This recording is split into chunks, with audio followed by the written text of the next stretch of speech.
Salve Regina, Mater misericordiae, vita dulcedo, estes nostra salve. The Lord be with you. A reading from the Holy Gospel according to Mark. As Jesus was passing through a field of grain on the Sabbath, his disciples began to make a path while picking the heads of grain. At this, the Pharisees said to him, "Look, why are they doing what is unlawful on the Sabbath?" He said to them, "Have you never read what David did when he was in need, and he and his companions were hungry?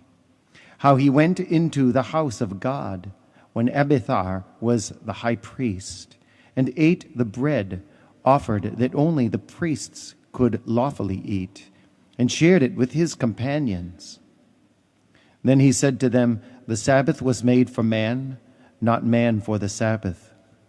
That is why the Son of Man is Lord even of the Sabbath.'" The Gospel of the Lord.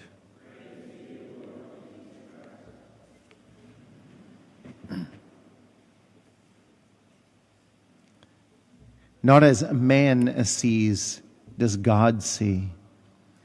It's so easy to fall into the trap of making assessments about people, to categorize them, and to limit them by what we think of them. I was reminded as I was reading this passage from the book of Samuel today about a guy in my high school class. All through high school, he had lots of pimples on his face, greasy hair, kind of unkept, very frumpy, probably one of the more unattractive people in the school. And, of course, when he walked by, the girls were all like, "Eee." A few years after high school, I bumped into him. Didn't recognize him. Very successful in business.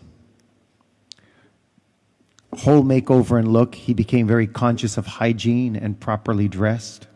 He was in really good shape, looked great, and he had just got married. And I was thinking, boy, a lot of people in our class got it wrong on him. It was a real moment of heartache for me, at least, because I was one of those people. And so we need to be careful how we look at each other. And we just never know what it's going to work out to be. When people get to stand before God in judgment, He's the one who makes the final assessment, not us. Regina Celi, let